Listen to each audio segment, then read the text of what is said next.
beautiful morning to each and everyone. Thank you for allowing me to be here to share the Word of God with you this morning. A few months ago, I was shocked to receive a text message from my credit card provider thanking me for using my card to make a purchase at an online store. It shocked me because I don't remember making any online purchases at all. I was worried and a little panicked. It was my first time to experience something like this. A few seconds later, I received a second text message. This time, it was a security alert asking whether I had actually made the online transaction, to which I immediately replied, no. Moments later, my phone rang. It was a representative from the credit card provider. I told him someone else is using my credit card. So he asked me if I had shared my details online or clicked any suspicious links recently. And I replied, no, I did not. Then he told me something that alarmed me even more. The first transaction, amounting to over 5,000 pesos, had already successfully pushed through. But thankfully, the system had flagged all the succeeding attempts. The card was automatically blocked as a safety measure and to prevent further damage. A few days later, following the instructions from the credit card representative who called me, I contacted the credit card provider again to formally dispute the 5,000 peso charge. I was also curious about how the fraud happened, and that's when I learned that the transaction had actually been made in France and the currency was in euro. Thankfully, the bank helped me reverse the charge, block the card, and issue a new one. But that whole experience became more than just a financial or security scare for me. It got my attention. It became a personal reminder that I need to be more mindful and careful with what I do online, what I click, or where I enter my information. Because sometimes we can be careless, and if we are not paying attention, I could end up facing consequences that are more costly and painful that I am prepared to handle. Have you ever had a moment that got your attention? Maybe not through a credit card scare, but in some other form. Maybe it is something as simple as sleeping through your alarm, or maybe it was something deeper, a friend calling your attention, a painful failure, whether in business or in work, a tough conversation with a friend, a family member, or even perhaps a health scare that forced you to stop or to change your lifestyle. Today's message takes us to one of the most dramatic moments in the scriptures where God got the attention of the people of the early church in Acts chapter 5, verses 1 to 11.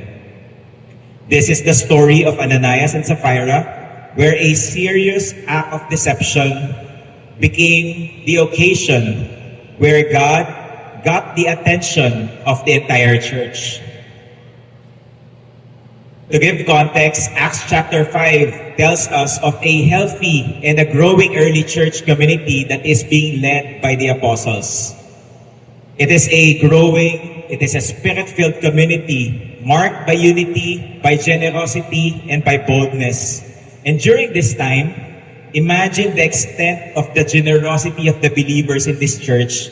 Believers were voluntarily selling their properties and giving all the proceeds to the apostles to distribute to those in need in the church community.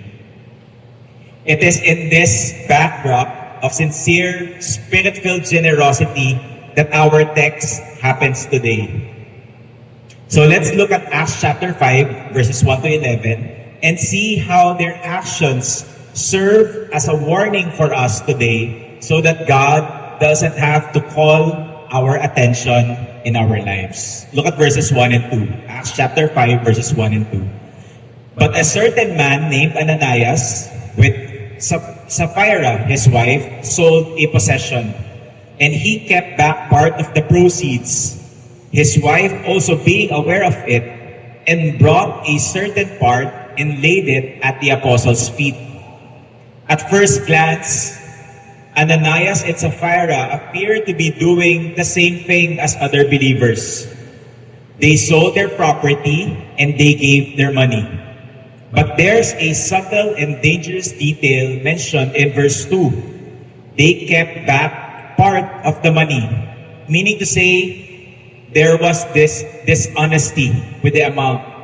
They pretended to give everything while secretly keeping a portion for themselves. It's like saying, this is the amount that we sold the property for, but secretly, they kept a kickback. Notice also in verse 2, it says, his wife also being aware of it. His wife, Sapphira, was fully aware of the intentional dishonesty of her husband. But notice what she said in the face of her husband's wrongdoing. Notice what she said?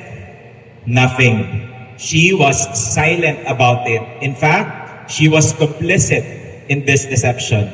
You know, how many of us would have friends, family members that would care enough that if they know that we are doing something wrong, that they would speak up, say something to correct us or to correct you? You know, sometimes you need people who will care enough for you to not be silent, not remain silent when you are doing wrong. Because we know in this story, in Acts chapter 5, that wrongdoing will only hurt us eventually. You know, as I was reflecting on this passage, as I was studying this passage, the question for me was, why did Ananias and Sapphira feel the need to steal money at all? Because to begin with, the property was theirs. There was no pressure, there was no command to give, since giving in the early church was voluntary. If they wanted to keep all the money for themselves, I would say that is natural and that is okay. No problem with that. Imagine they were giving money to the church, they were donating money to the church, which should have been good, but it became tragic because God called their attention. God exposed their offering, not because it wasn't enough in amount, but because it was dishonest. It was not honest in motive. And this reminds us, you know, that what we do in the church and why we do what we do in the church, our motives, the heart motives, those things matter deeply to God. So what made Ananias and Sapphira steal and lie before God about this amount? You know, prior to this chapter, in Acts chapter 4, there were people in the church community who were giving everything they had out of genuine sincerity, out of genuine generosity and their faith. And notice what Ananias and Sapphira did to the money in the last part of verse 2. How did they present it to the apostles? The Bible tells us that they laid it. They laid it at the apostles' feet. They gave the money publicly where people will see it. It was a public show. They were imitating the appearance of generosity, perhaps to gain a spiritual reputation and to gain people's wow, ang galing. They wanted to appear just as spiritually committed and generous as the other believers who gave everything, because I would say they were more interested in the looks, in the appearance, in looking generous than being honest and sincere with God. And through their actions, God got the attention of the entire church. And this is the first thing that we will learn from this story. It is this, that God gets our attention when we care more about people's applause than being faithful to Him. You know, one of the most dangerous shifts that can happen in the heart of a follower of Jesus to us is when we begin living for the applause and approval of people instead of the approval of God. You know, when that happens, our actions can begin to be motivated no longer by love and by faith or by obedience to God. And there is a tendency for us to compromise our walk with God just so we can gain the applause of other people. There's a story about a father and his young son who were walking down the road with their carabao. As they passed through the first village, some people laughed and said, "Look how foolish.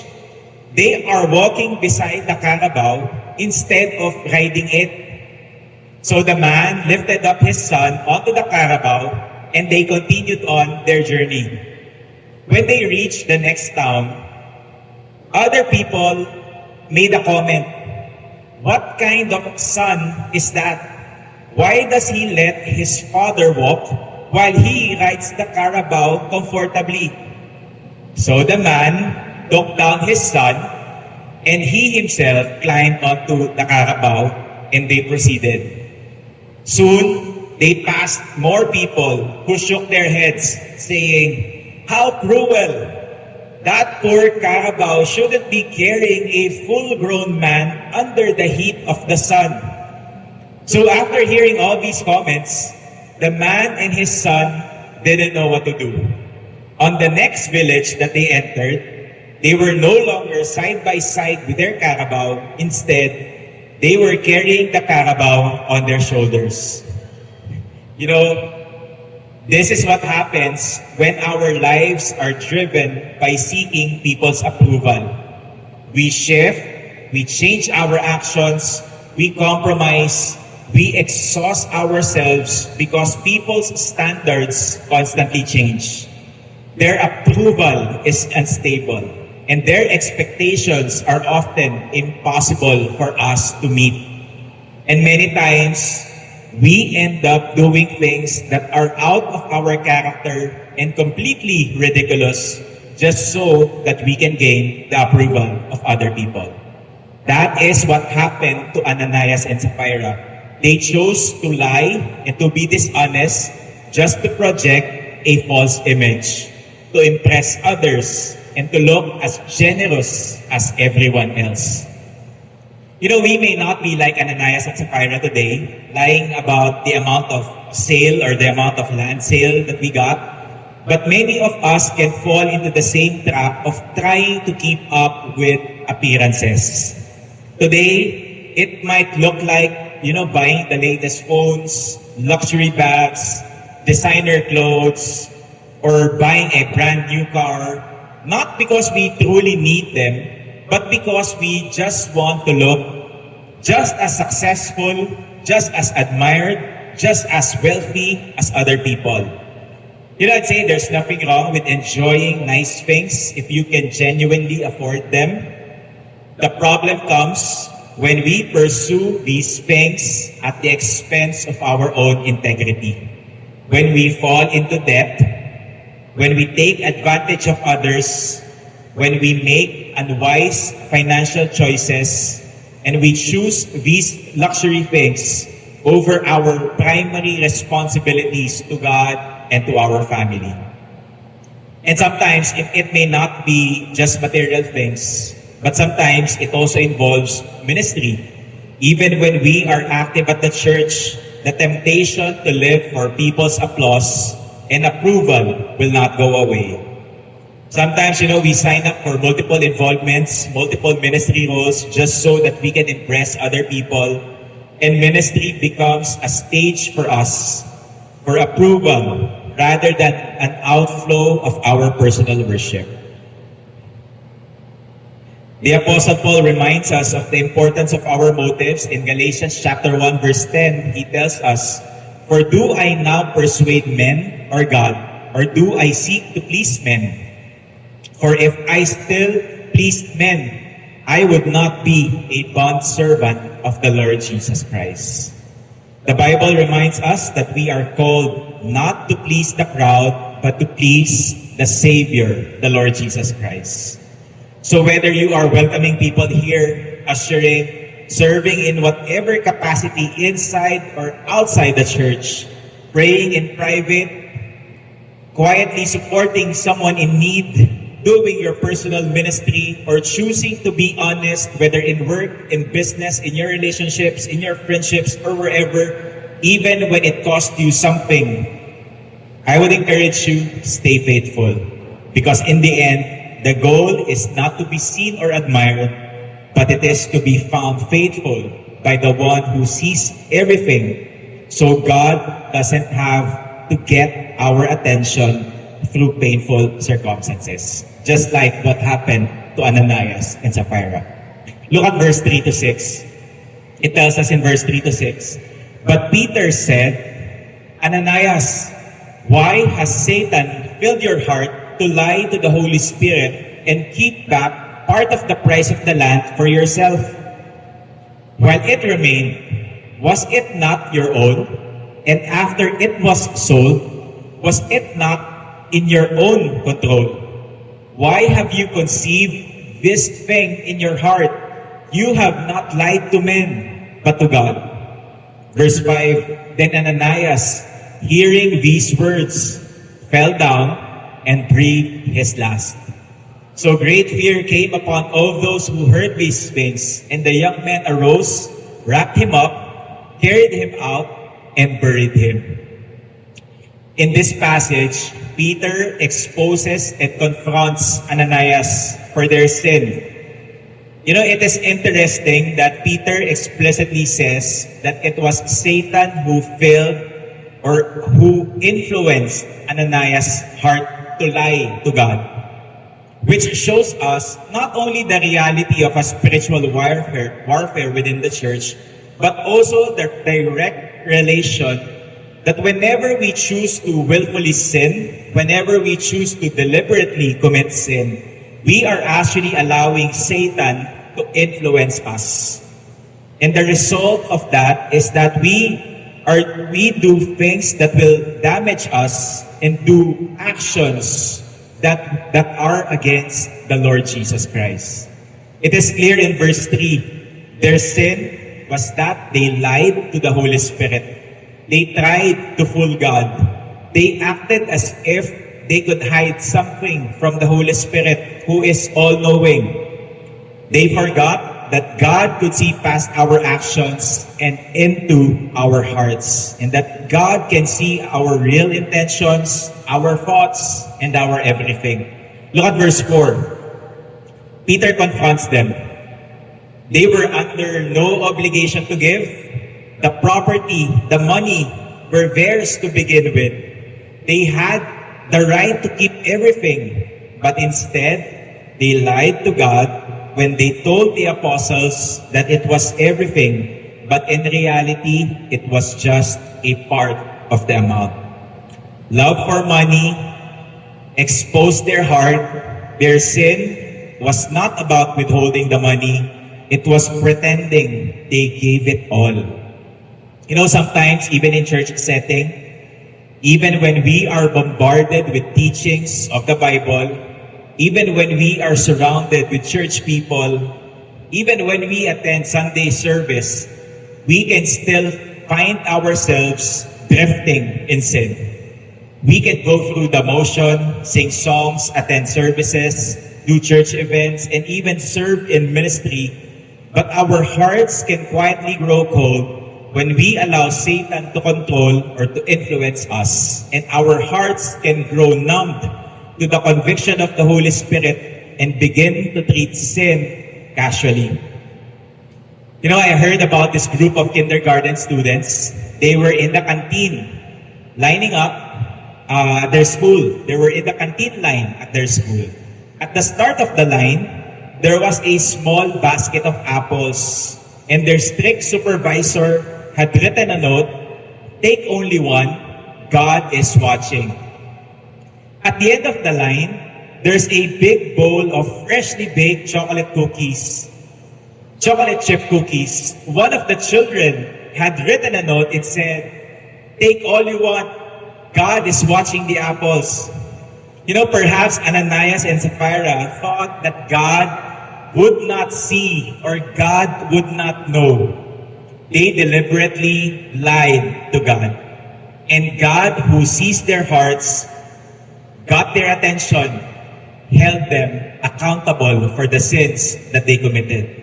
You know, this should teach us that we are fully responsible and accountable for the actions and the choices that we make, even when external influences are involved. Look at the punishment in verse 5. It's very dramatic, I would say. Then Ananias, hearing these words, what's the consequence of his sin? He fell down and he breathed his last breath. God took him home. This sudden death, I would say, is very shocking. It is God's way of reminding us that He takes sin seriously. And in this case, God wasn't just punishing an individual, He was sending a message loud and clear and setting a clear standard for holiness for His people back then and even for us today. It is a warning for us to stay on guard against sin's influence. And this is where we get our second lesson this morning. We discover another moment when God gets our attention. It is this: when we think we can get away with sin, we do so deliberately. God will get our attention when we think we can get away with sin, we do so deliberately. There is a dangerous mindset that says that we can intentionally do wrong and get away with it. Sometimes we convince ourselves that certain sins are quote-unquote small, or that God would not notice if we hide them well. But this story in Acts chapter 5 is very clear. It's a clear warning that willful, deliberate sin, even if done under the disguise of religiosity or spirituality, sin grieves God deeply. Because sin, when deliberately entertained, will not only bring about serious consequences, but it will also cost us something. There was a story of a man named Joel who worked in a government office. For years, he was known as a kind, soft-spoken, and he even led morning prayers in the office. But behind the scenes, he had a secret. He was pocketing small amounts of money from unofficial transactions, just a few hundred pesos here and there. He would think, this is nothing big. Everyone else was doing it. And he convinced himself that it wasn't really stealing. It was just part of their normal line of work. At first, it was harmless. No one noticed. No one questioned. His life even seemed to be going better. He was able to provide more for his family. He was able to give to church. He was able to sponsor events. He felt like God was still blessing him. Over time, the small amounts grew big. His conscience became quieter. What once made him feel guilty now felt like an ordinary routine, until one day, during a surprise audit, all his records came under review and the pattern of corruption was exposed. In an instant, his reputation, his career, his influence were gone. And perhaps even more painful was the realization that his example had discouraged others in the office who once looked up to him. In his last day in the office, one line from his boss stuck with him forever. The boss told him, you know, it wasn't just the money that broke my trust to you. It was the quiet, repeated choices to deceive us, to steal from us, that hurt the most. That is what stuck with him forever. When we think we're getting away with sin, we may actually just be piling up consequences that we don't see yet. God's silence is not God's approval. He is giving us time to repent before it becomes a little too late.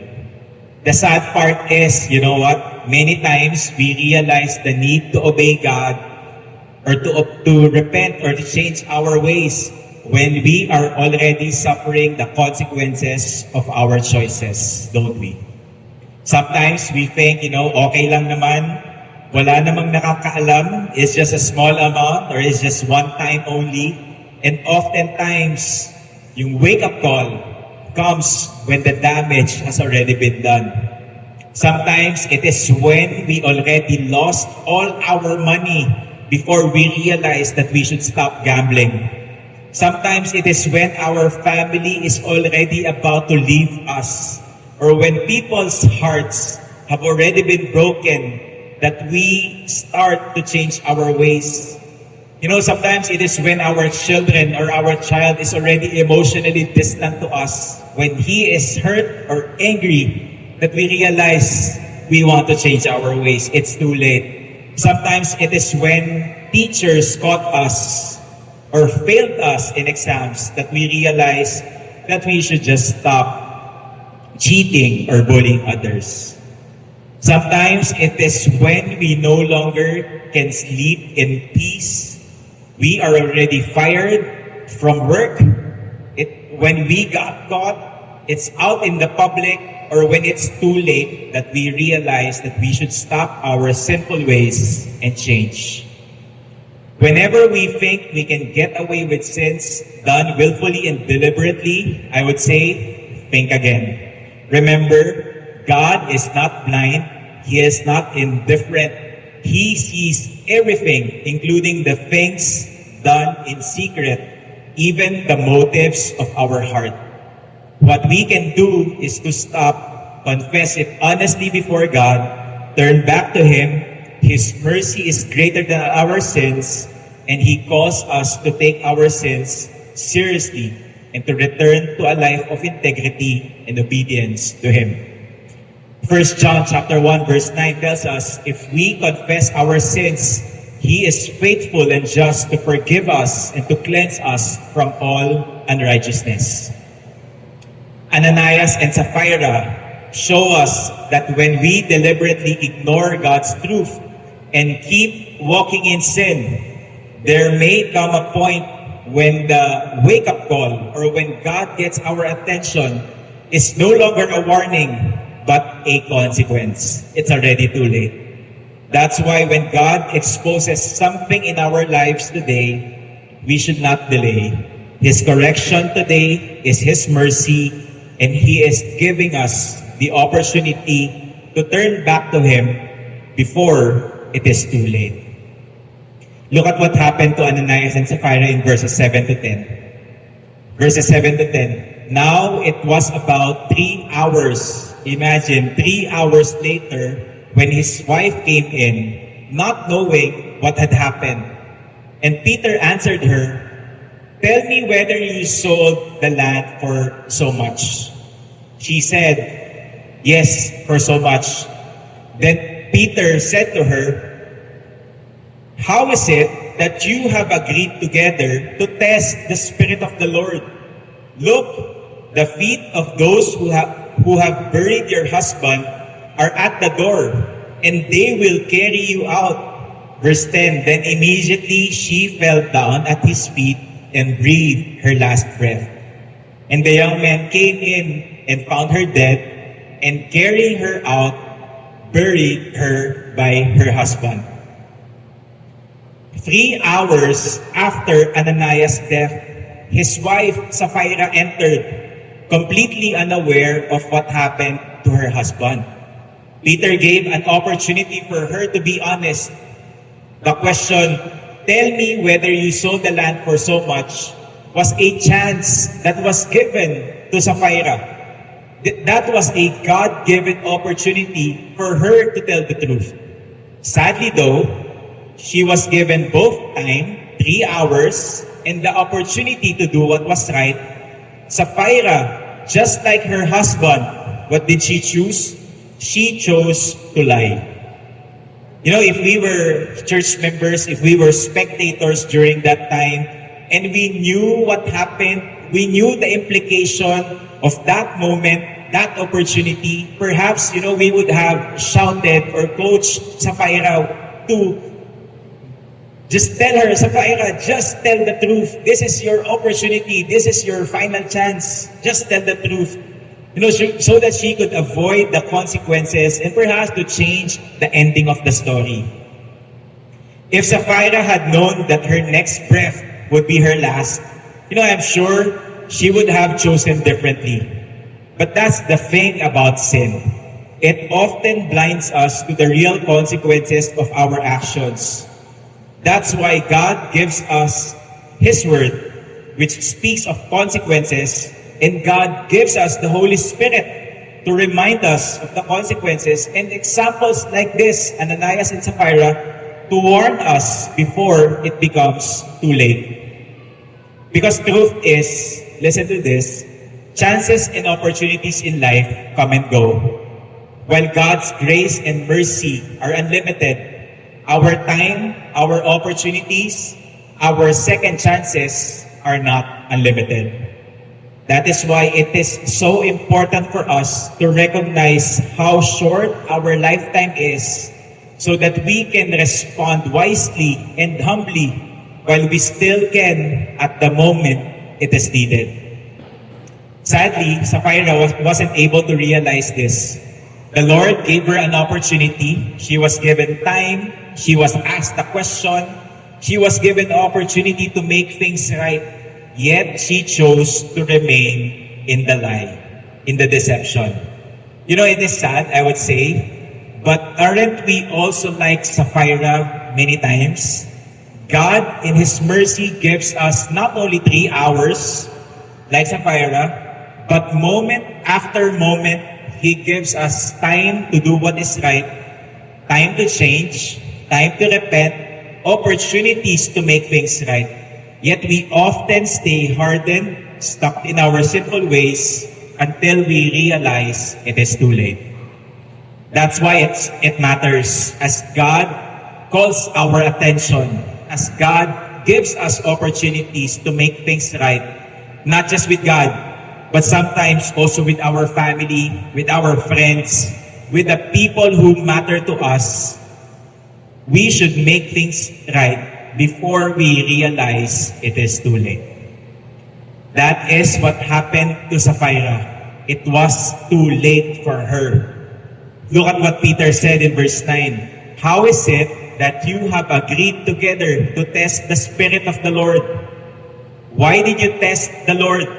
Why did you think that as if you can get away with it? Look, the feet of those who have buried your husband are at the door, and they will carry you out. I would think that is a very scary situation to see people waiting for you to die so that they could carry your dead body. If we were Sapphira during that time, perhaps we would cry out to God, Lord, give me one more chance. One extension, life extension, please, Lord, I will change starting today. But in this case, in Acts chapter 5, it was already too late. She had her chances, but she ignored them, and she remained unmoved in her sin and unchanged in her ways. So she fell down at Peter's feet, and she breathed her last breath. Her time on earth has come to an end. And this serves as a powerful reminder for us today that God sees our hearts, He takes sin seriously, and that our God-given opportunities here on earth are not unlimited.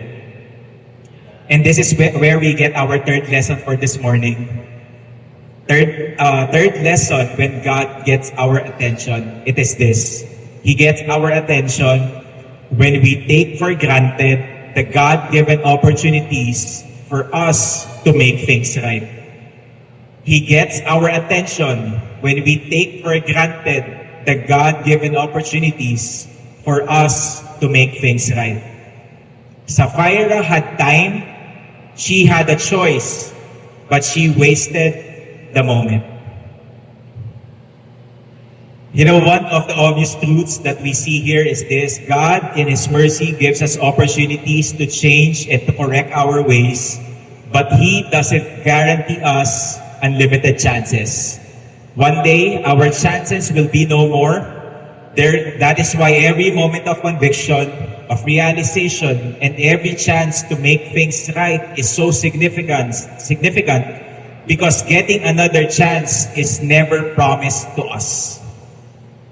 I still remember this one time when I decided to play a little game with my gas tank, my gasoline tank. I wanted to stretch the gas tank to its absolute limit and to see if I could roll into the gas station right at the very last drop of gasoline, or just seconds before the engine would shut down. You know, don't ask what I was thinking. I don't know what got into me. Maybe it was the thrill of the challenge. Maybe it felt oddly satisfying to empty the gas tank and be at the gas station at the same time. Or maybe it's just what pastors do so that I could share this story with you. You know, so there I was, coming from an event, driving along EDSA. The orange fuel indicator had already lit up. The meter read 5 kilometer left, or the range left was 5 kilometer. I looked at it and thought, that's fine, I will gas up later on. A few minutes passed, it went down to 3 kilometer. I said, okay, that's fine, I will gas up later on. So I kept driving. Then it became 1 kilometer left. I started to feel some nervousness because I felt I was still a few blocks away from the nearest gas station. I wasn't panicking at all until I hit EDSA traffic. I sat there and I started to regret this whole idea. I wish I didn't delay refilling at the gas station. And then moments after, I saw the gas indicator turn from 1 kilometer left to 0. I became all the more nervous. Embarrassing thoughts came to my mind. You know, what if the car dies right here in the middle of EDSA during rush hour? You know, I can't imagine myself wearing a suit and a tie and scrambling in the middle of EDSA, running on a highway with a plastic container just to get gasoline. You know, by God's grace and thankfully, I found out that even when the gas indicator hits 0, most cars have built-in buffer, a small reserve of gas left in the tank for safety purposes. And thank God, it was just enough to get me to the nearest gas station. You know, when I reached the gas station, it felt like the gates of heaven opened. I refueled, I laughed at myself, and I quietly vowed to never repeat the same risky idea ever again. You know what did I learn from that experience? You know, I learned to pray hard, to not take the risk. No, I learned to no longer push the limits. I learned to no longer push the limits. You know, we don't always realize it, but sometimes we also treat life like a game of pushing limits. Ignoring the warning signs, brushing off wake-up calls, delaying our action, thinking we got more time, we got more chances, we got more grace to burn. We know the things or relationships in our lives that needs attention, but we delay and we postpone our action. We tell ourselves, I will deal with it later. Next time, I'll obey when I am ready. I'll make things right next time, only to realize that our next time or later is already too late. You know, how many of us have those quiet, painful regrets because we were not able to make things right with the people that matter to us? It was too late. You know, in life, we often don't realize the value of a person or a moment until it is gone. Until the person that we need to forgive is no longer there. Until the opportunity to come clean has already passed. Until the habit has become an addiction. Until the loss has become too great. until our heart has hardened so much, until it is all too late, and we end up saying, sayang, sayang. Hebrews chapter 3 verse 15 tells us, today, if you hear God's voice, if God gets your attention today, Hebrews tells us, do not harden your hearts. Do not harden your hearts. God is indeed patient. He gives room for people to return, to humble themselves, to make things right. But that patience should never be mistaken as permission to delay our obedience or to continue our non-action. Let us not wait for a wake-up call to hit us harder before we finally respond in action. Do it now. If God is getting your attention in whatever area in your life, do it now. Whether it's about following Him, serving Him, taking care of your health, forgiving people, mending relationship, and so on. Let us respond to God's prompting, not later, not someday, but today. Because when we take for granted the God-given opportunities to make things right, remember, we don't always get second chances. Tomorrow may be a little too late. Finally, in verse 11, look at verse 11, we see the impact of what had happened. Verse 11, so great fear came upon all the church and upon all who heard these things. The tragic death of Ananias and Sapphira got the attention of the early church. It was a big news. Not just because two people died, but because it was a clear, a dramatic, a powerful display of God's holiness and justice and what He expects from His people, including us today. The passage tells us that great fear came upon all, both inside and outside the church. And rightly so, I would say, because God is to be feared. And this fear is the right kind of fear, I would say. It is a fear that respects and honors God. It is having a deep awareness that God sees everything and He expects His people to walk in obedience and to live in holiness. It was a fear that awakened them and taught them to never ever take God and His holiness lightly. Because what do you think will happen when we stop taking God seriously? When we start to take Him lightly? When we no longer fear God? When we become casual with sin, careless with our action, and even numb to the Spirit's conviction?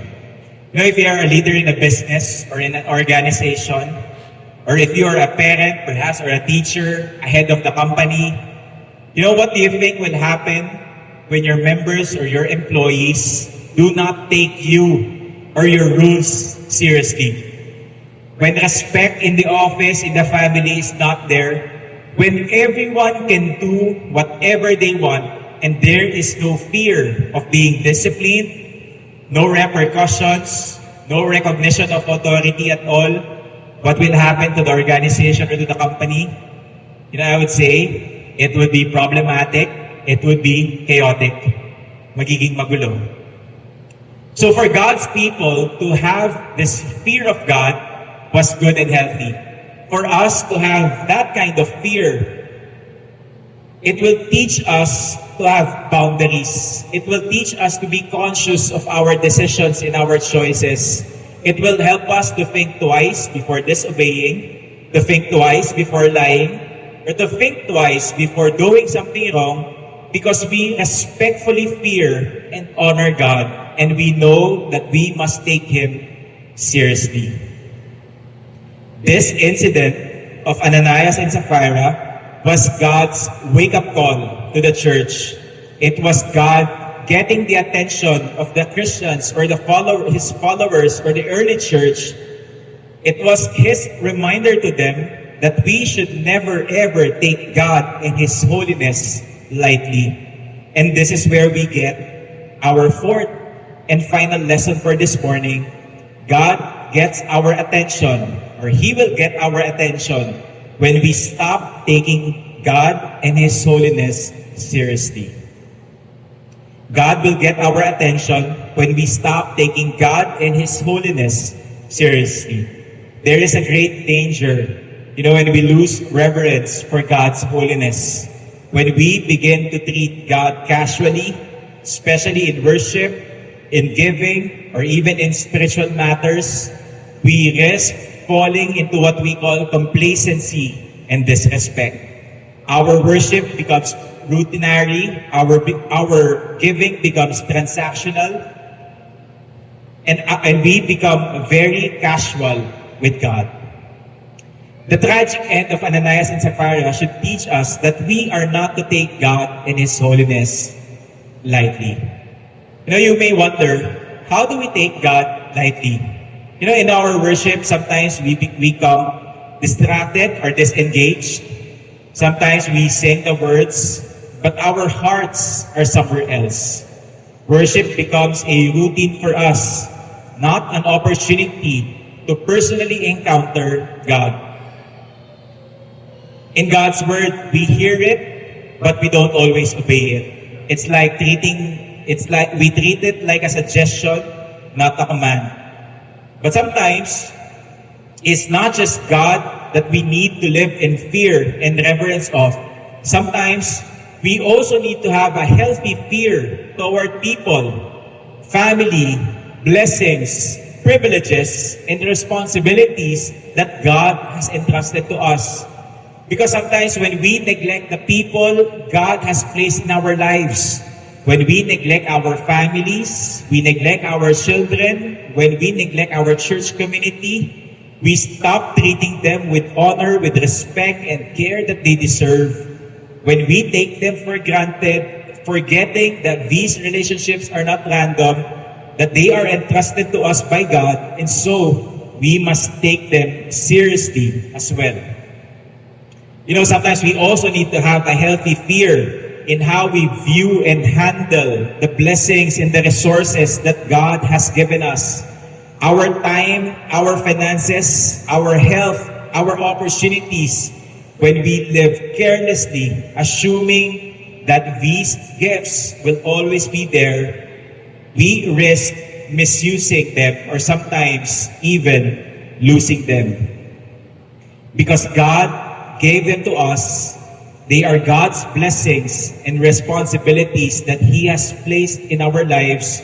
And when we are casual with it, when we don't take them seriously, we risk losing these things that matter most to us. So in every area where God has entrusted us with something, whether it's relationships, resources, or roles in the ministry, we all should take it seriously. Let us live intentionally. Let us live with a healthy fear and respect. And let us treasure them and do our best to cherish and enjoy every moment that God has given us with gratitude. That is how we take what God has given us seriously. That is how we honor and how we take seriously the one who gave it to us. In Acts chapter 5, great fear came upon the church, and we should have that same fear as well today. When we stop taking God and His holiness seriously, He gives us wake-up calls. He calls our attention, not to condemn us, but to call us back so that we can enjoy the things that truly matter in our lives. At the start of my message, I told you about how my credit card was used fraudulently, how I was charged for something I didn't do, and how the charges were eventually reversed. It was unexpected, it was uncomfortable, but it got my attention. And you know what I am most thankful for that incident? I am most thankful for the credit card company, or that someone cared enough to notice. Someone called, that someone acted quickly and reached out before things got worse. God got the attention of the early church through the tragic story of Ananias and Sapphira. And today, He still gets our attention in many different ways. Not to shame us, not to push us away, but to shake us and to make us reconsider our ways before it is too late. So here is my question to all of us this morning. Is God trying to get your attention today? Are there areas in your life, your worship, your relationships, your personal life, perhaps your health, your finances, or your integrity and reputation? Are there areas in your life where God is trying to get your attention to? Remember, He will get your attention when, number one, when we care more about people's applause and approval than being faithful to Him. Number two, when we think we can get away with sin, we do so deliberately. Number three, when we take for granted the God-given opportunities to make things right. And number four, when we stop taking God and His holiness seriously, He will get our attention. If God is getting your attention today, my encouragement to you is don't ignore His voice. His goal is not to shame you or to make your life harder, but His goal is to draw you closer to Himself. His correction today is His act of love. His warning is His act of mercy. And His desire is that we would walk faithfully with Him before it becomes a little too late. Let me pray for all of us. Let me end with a prayer. Let's pray. Our gracious and loving Heavenly Father, we thank You because we have a Father who watches over us. We thank You, Lord, that You get our attention when we drift away from You. You get our attention, Lord, when we are careless or when we are very casual with You, when we lost our focus or when we have lost our way and our direction. Father, help us and enable us to recognize Your voice, to recognize Your prompting so that we can respond wisely and faithfully to You, our Lord and our Master. Father, we thank You for blessing us with so many things. Help us to live in a healthy fear so that we can enjoy and live and enjoy the blessings of the things that truly matter to us. Father, we thank You. May You bless each and every one of us today. This is our prayer in Jesus' name. Amen.